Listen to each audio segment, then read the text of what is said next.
Hello and welcome to another episode of how to make a nasapunk board game. If you watched the previous episode, you would have seen I went through quite a long process of making all of this, and as I kept working on it and went through and did a logo, I thought that was pretty cool. Escape the system, you know, it's like a punk game, it's set in space, you know.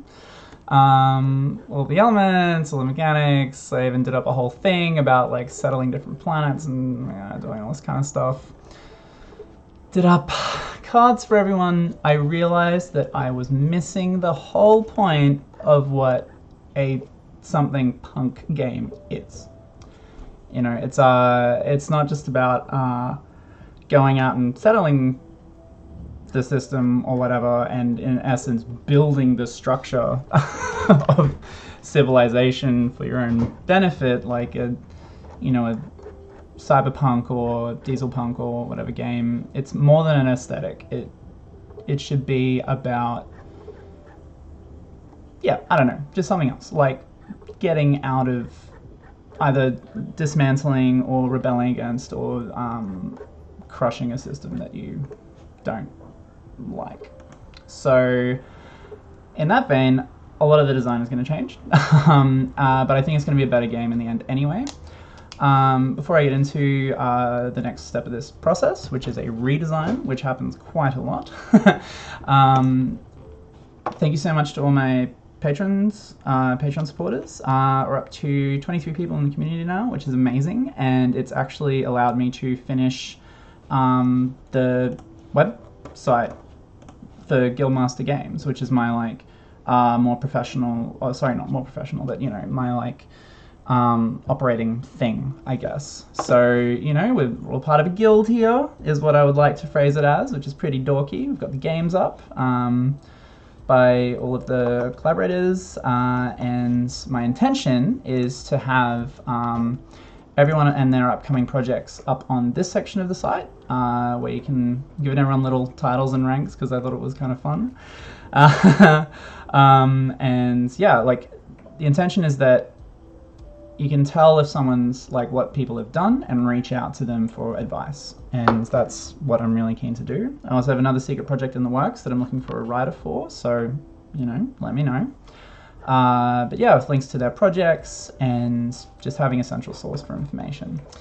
And I also, through Patreon, was able to get my first commission. And yeah, that's gone through, and I'm building a game about immunology with an amazing team from Excite Science, and I'm really excited for that. So I'll keep everyone up to date. Anyway, back to what we're here to do, which is work on a nasapunk game. So I realized that the theme of grabbing a bunch of stuff, going out, building space stations and things like that, settling the system was cool, but it was sort of really just like a big tick exercise. And I was like, what is the goal for everyone? Like, I don't know, be the best interstellar capitalist? That's not really... like thematically, or I don't think it's going to be very mechanically awesome. But rather than like deleting absolutely everything, which would be kind of crappy, is what I was going to do is I wanted to both allow you to explore more, to have more cool, informed choices and risks. Like exciting risks because you're sort of uninformed about what you might find, or you are informed about like the potential reward and you literally stake what you want. So, flying into some dangerous combat zone because you could get a bunch of cool stuff. What was it? Yeah, and having a more clearly defined goal, and also having a bit more history to the solar system. So if you've seen the movie, the TV show The Expanse, I wasn't able to get into the TV show, but I was very much able to get into the book, which I've been reading, Leviathan Wakes or something, and it's cool, and I like how almost everything in it, like random ships, random stations, random, moon cities and stuff, they all just have this history. Stuff has happened there, the stuff that's happening in the story is the latest thing, but you really get a sense that it's lived in, and that the stuff has been happening for ages, and this person's house used to be like a water tank or something when the system was being settled, and it was just kind of cool. So what I was thinking is about going through and turning each of these little, because I've already done the work, each of these little things into like a card, and then having the solar system spread kind of randomly or by planet, and you go out, you're racing essentially from Mercury, like maybe the sun's going to explode, you know, that's a fun one to do, and you're trying to be the first to get out to Charon, and Pluto has been turned into a Plutarch, which is the intergalactic ship or whatever that you've just discovered, everyone's discovered, so the time has come. Pardon me. So that creates clear goal, it's get through everything.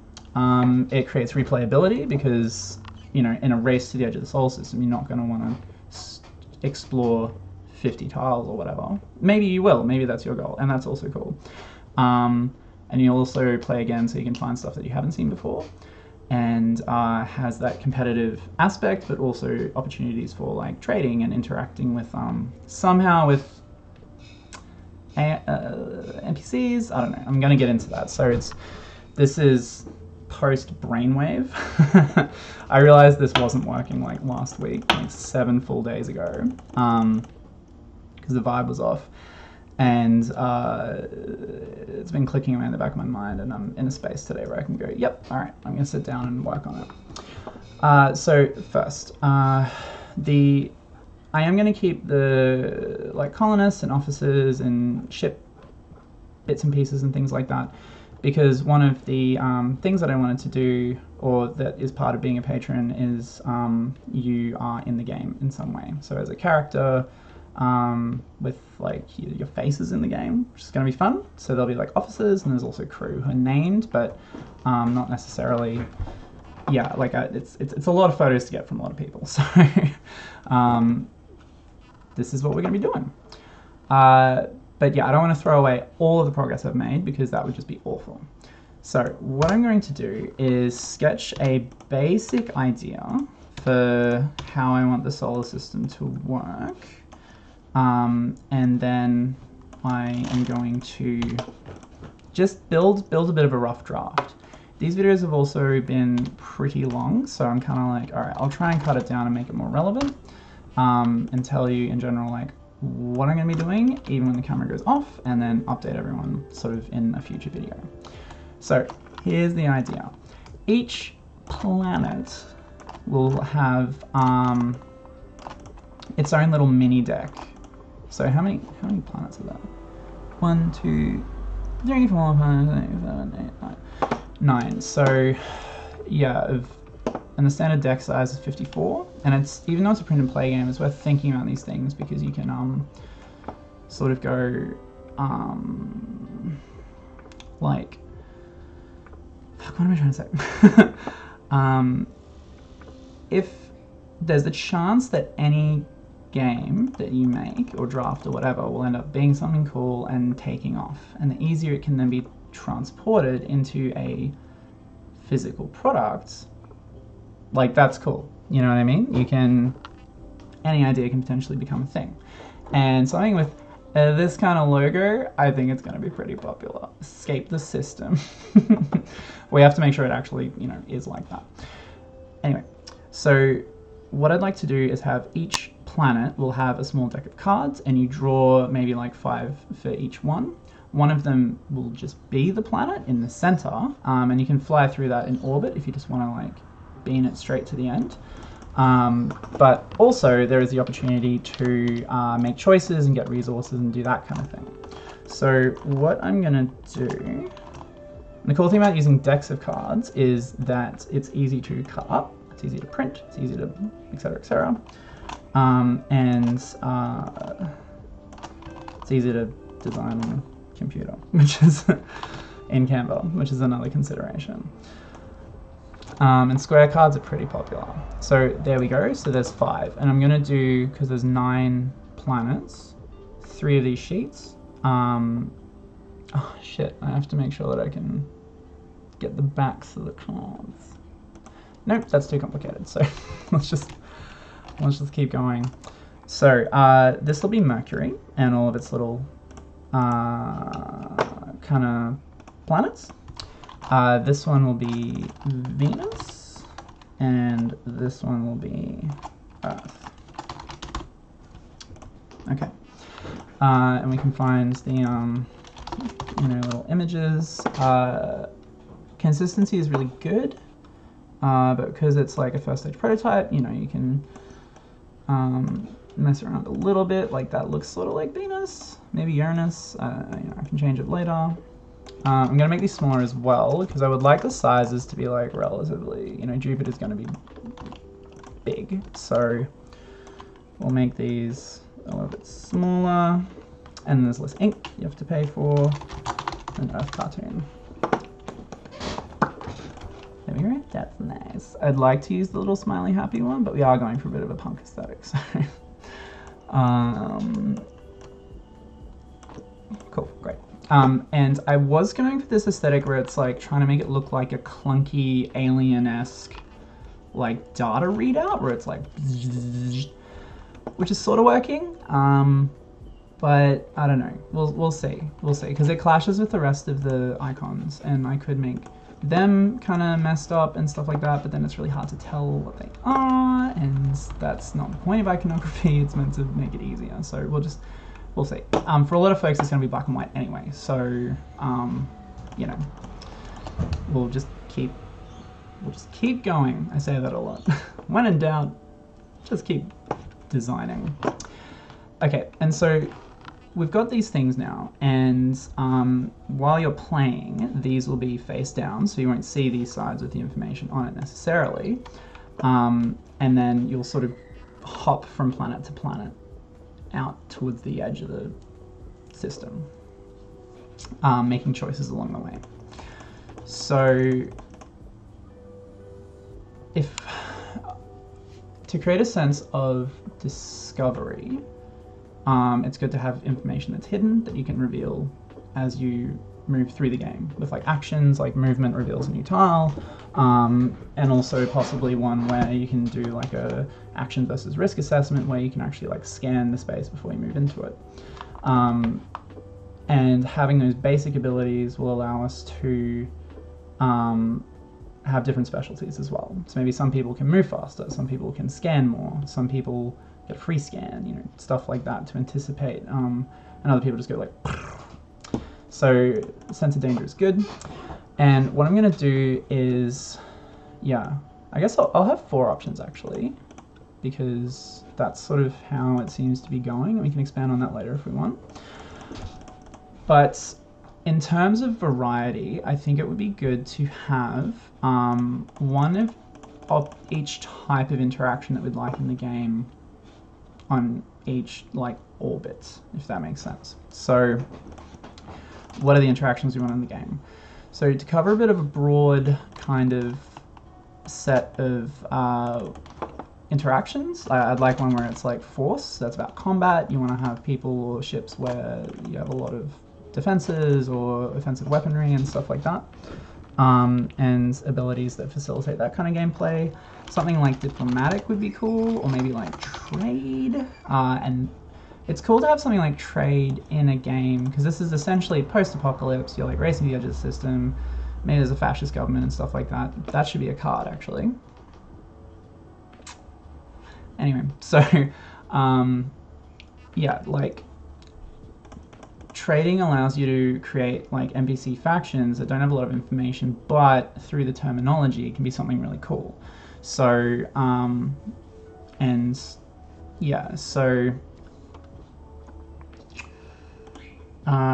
trade, then I want to have some like engineering. So engineering, and this is a pretty standard array of like ability types that I put in a lot of space games, and we're getting close to the wire, so I'm leaning on this standard thing, but I like it because it works quite a bit. So trade, the mechanic is exchanging things for other things, which is fun, and it's a cost analysis kind of benefit. Force is risking risking lots for high reward.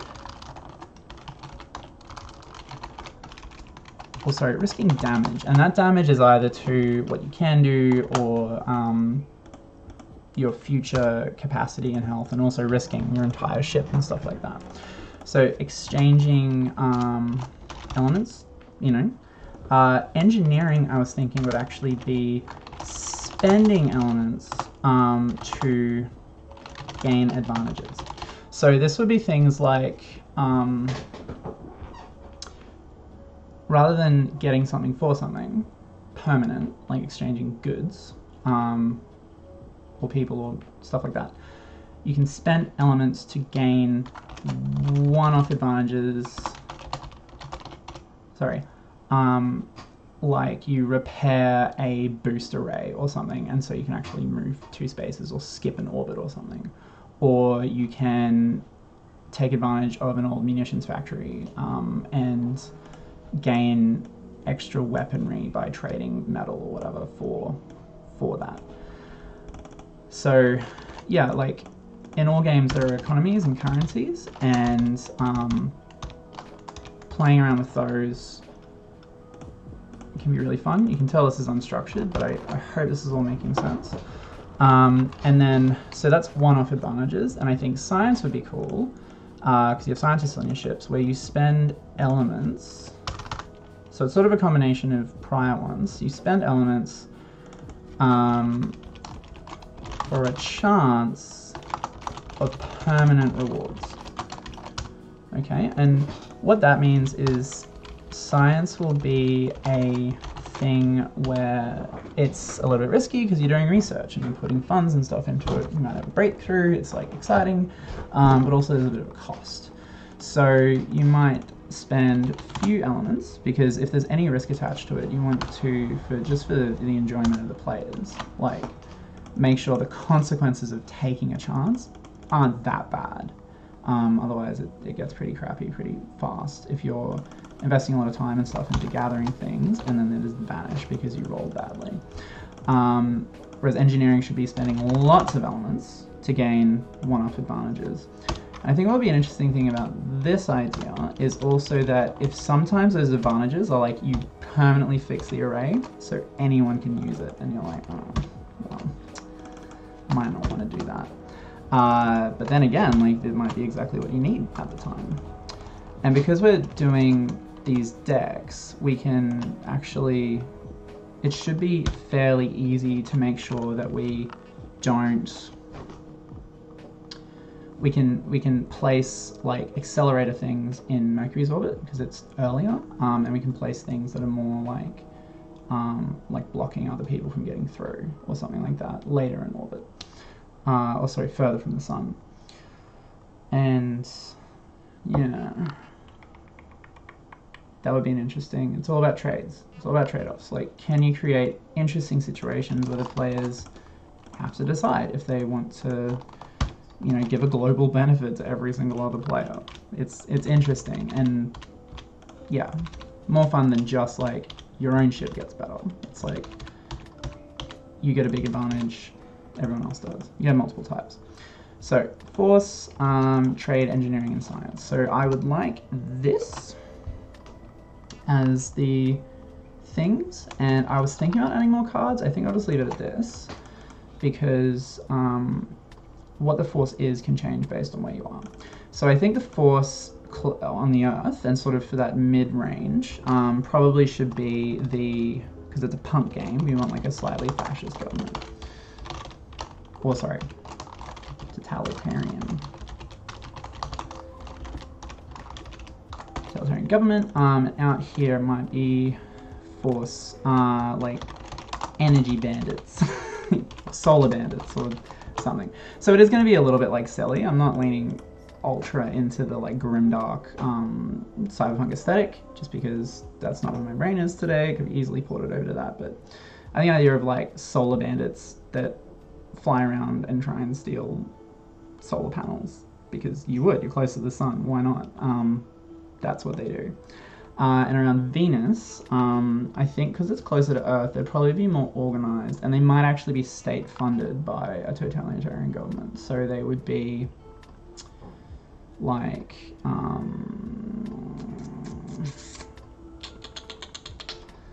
what is it when like you're, I guess like mercenaries? No. Ooh, maybe like private corporations. So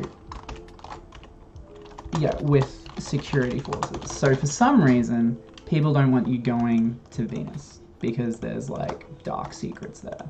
And in the engineering and science things, we can show you what those dark secrets are, which will be cool.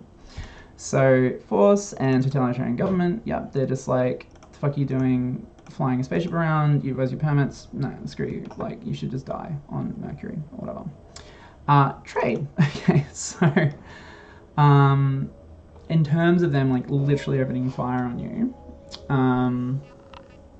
I think the trade could be, yeah, it's like a black market in orbit. Yeah, like an orbital black market or something. Down here, ooh, yeah, it would be like backroom deals or something. So maybe there's a contact there where you can. So we're giving a theme to each planet, like Venus is secret military stuff, or like plausibly deniable things. Earth is just outright, this is owned by the faction that controls the solar system, that are being jerks to everyone. It's very punk. And Mercury is like a bit of like wilderness, but you know, they're buying solar panels and probably selling them to private corporations. The private corporations probably like, we made these solar panels, here you go Earth, and you know, back and forth and supplying weapons, etc. Trade would be, yeah, probably like some kind of ramshackle like trade freighter would be cool. Yeah, I was trying to think, like, I think Mercury would be really quite oppressed by these private corporations on behalf of Earth. You know, because maybe we can work that into the story. So maybe the sun isn't exploding, maybe a final crackdown is happening on Mercury, you're all Mercurians, and it's like, you know what, fuck it, like, let's get out of here, let's get out of the system, by taking over the totalitarian government's interstellar ship. So then you can see that the ideas are flowing and rolling into each other, and the elements that are involved end up, like, it's okay to shift things around. It's okay to try different stuff, different ideas. My advice would be to do it basically at a redesign, at an initial design and a redesign point. You know, I don't have backgrounds on here, I don't have necessarily fancy fonts. I tried this out, might not be used, but yeah, just make it easy for yourself to change everything, because it's highly likely that you will want to change quite a lot of things. And I've made the mistake a lot of times where I make a draft that just looks awesome, if I say so myself, but then we play it and I'm like, oh no, this is trash. No, I have to change it. Literally happened with a space theme game in the past, so yeah, but that's alright. Thank you for watching. Please support me on Patreon if you can and if you want to. And yeah, this game will be coming out pretty soon. It'll be available for free, but you get the full color version, and I can make more through there. Catch you all later. Thanks.